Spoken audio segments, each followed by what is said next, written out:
आषाढ़ी एकादशी, देवशयनी एकादशी। देवशयनी एकादशी को आषाढ़ी एकादशी, पद्मा एकादशी और हरिशयनी एकादशी के नाम से भी जाना जाता है।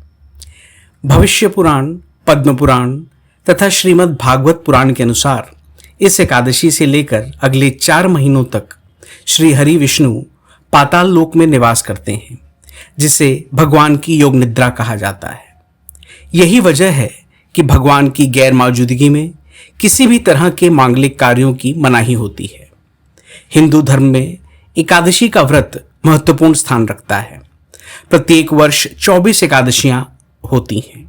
जब अधिक मास या मलमास आता है तब इनकी संख्या बढ़कर 26 हो जाती है। आषाढ़ मास के शुक्ल पक्ष की एकादशी को ही देवशयनी एकादशी कहा जाता है। कहीं कहीं इस तिथि को पद्मनाभा भी कहते हैं। सूर्य के मिथुन राशि में आने पर यह एकादशी आती है। इसी दिन से चातुर्मास का आरंभ माना जाता है। इस दिन से भगवान श्री हरि विष्णु पाताल लोक में शयन करते हैं और फिर लगभग 4 माह बाद तुला राशि में सूर्य के जाने पर उन्हें उठाया जाता है।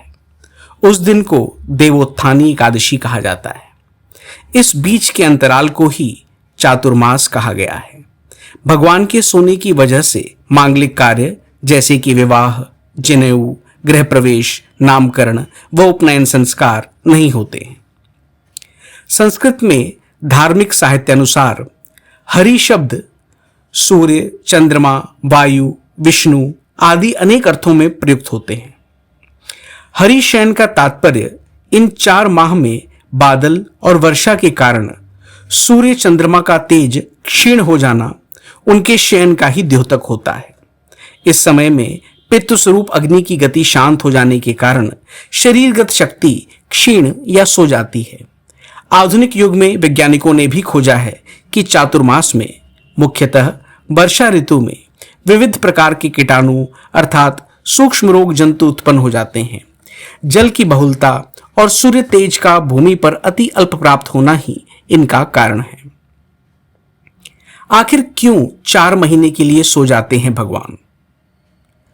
वामन पुराण के मुताबिक असुरों के राजा बलि ने अपने बल और पराक्रम से तीनों लोकों पर अधिकार कर लिया था। राजा बलि के आधिपत्य को देखकर इंद्र देवता घबराकर भगवान विष्णु के पास मदद मांगने पहुंचे। देवताओं की पुकार सुनकर भगवान विष्णु ने वामन अवतार धारण किया और राजा बलि से भिक्षा मांगने पहुंचे। वामन भगवान ने बलि से 3 पग भूमि मांगी। अब तीसरा पग रखने के लिए कुछ बचा नहीं था, तो राजा बलि ने कहा कि तीसरा पग उनके सिर पर रख दे। भगवान वामन ने ऐसा ही किया। इस तरह देवताओं की चिंता खत्म हो गई। वहीं भगवान राजा बलि के दान धर्म से बहुत प्रसन्न हुए। उन्होंने राजा बलि से वरदान मांगने को कहा, तो बलि ने उनसे पाताल में बसने का वर मांग लिया। बलि की इच्छा पूर्ति के लिए भगवान को पाताल जाना पड़ा। भगवान विष्णु के पाताल जाने के बाद सभी देवतागण और माता लक्ष्मी चिंतित हो गए। अपने पति भगवान विष्णु को वापस लाने के लिए माता लक्ष्मी गरीब स्त्री बनकर राजा बलि के पास पहुंची और उन्हें अपना भाई बनाकर राखी बांध दी। बदले में भगवान विष्णु को पाताल लोक से वापस ले जाने का वचन ले लिया। पाताल से विदा लेते वक्त भगवान विष्णु ने राजा बलि को वरदान दिया कि वह आषाढ़ शुक्ल पक्ष की एकादशी से कार्तिक शुक्ल पक्ष की एकादशी तक पाताल लोक में वास करेंगे। पाताल लोक में उनके रहने की इस अवधि को योग निद्रा माना जाता है। पंढरपुर यात्रा।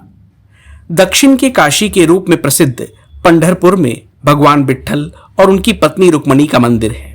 मंदिर में भगवान विट्ठल और देवी रुक्मणी के काले रंग की मूर्तियां हैं। पंढरपुर को पंढरी के नाम से भी जाना जाता है। मान्यता है कि ये यात्राएं पिछले 800 सालों से लगातार आयोजित की जाती रही हैं। विट्ठल रुक्मणी मंदिर पूर्व दिशा में भीमा नदी के तट पर स्थित है। भीमा नदी को यहाँ पर चंद्रभागा के नाम से भी जाना जाता है। आषाढ़, कार्तिक, चैत्र और माघ महीनों के दौरान नदी किनारे बड़ा मेला लगता है, जिसमें लाखों लोग आते हैं। इन महीनों में शुक्ल एकादशी के दिन पंढरपुर की 4 यात्राएं होती हैं। आषाढ़ माह की यात्रा को महायात्रा या दिंडी यात्रा कहते हैं। इसमें महाराष्ट्र समेत देश के कोने कोने से संतों की प्रतिमाएं, पादुकाएं पालिकाओं में सजाकर भक्त पैदल पंढरपुर आते हैं। हर वारकरी की जीवन की अंतिम अभिलाषा यही होती है कि प्रभु हमें मुक्ति ना देते हुए फिर मानव जन्म ही देना, ताकि हर जन्म में विट्ठल की भक्ति का लाभ मिल सके। इन पालकियों के साथ एक मुख्य संत के मार्गदर्शन में समूह यानी दिंडी यानी कीर्तन और भजन मंडली साथ चलती हैं, जिसमें वारकरी शामिल होते हैं। महाराष्ट्र में वारकरी संप्रदाय ने ईश्वर के सगुण, निर्गुण और बहुदेव रूप की विविधता को एक रूप या एकता में बांधने का कार्य किया है। हर साल पंढरपुर की वारी तीर्थ यात्रा करने वाले वारकरी कहलाते हैं, जो बिट्ठू का भक्त है। पंढरपुर के वारकरी संप्रदाय के उपास्य विट्ठल की प्राचीनता 28 गुना 28 यानी 784 युगों से अधिक बताई जाती है। पंढरपुर का बिठोवा मंदिर पश्चिम भारत के दक्षिणी महाराष्ट्र राज्य में भीमा नदी के तट पर सोलापुर के पश्चिम में स्थित है। इस मंदिर में बिठोवा के रूप में भगवान श्री कृष्ण की पूजा की जाती है। यहाँ भक्तराज पुंडलिक का स्मारक बना हुआ है। पंढरपुर तीर्थ की स्थापना 11वीं शताब्दी में हुई थी।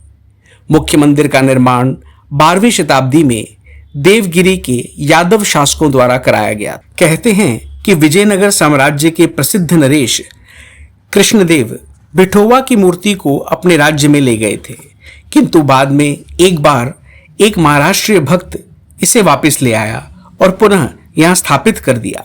श्री कृष्ण भक्त पुंडलिक माता पिता के परम सेवक थे। एक दिन वे माता पिता की सेवा में लगे थे, तभी श्री कृष्ण उन्हें दर्शन देने के लिए द्वार पर पधारे। लेकिन पुंडलिक उस वक्त पिता के चरण दबाते रहे। उस वक्त भगवान को खड़े होने के लिए उन्होंने ईंट सरका दी, किंतु वे उठे नहीं। भगवान कमर पर हाथ रखे ईंट पर खड़े रहे। इसलिए मुख्य मंदिर में भगवान की मूर्ति कमर पर हाथ रखे खड़े है, इसलिए इनका नाम बिठोबा हो गया। मंदिर में प्रवेश करते समय द्वार के समीप भक्त चोखा मेला की समाधि है। प्रथम सीढ़ी पर ही संत नामदेव जी की समाधि है। ओम शांति शांति शांति। हरि ओम तत्सत। श्री राम कृष्णार्पणमस्तु।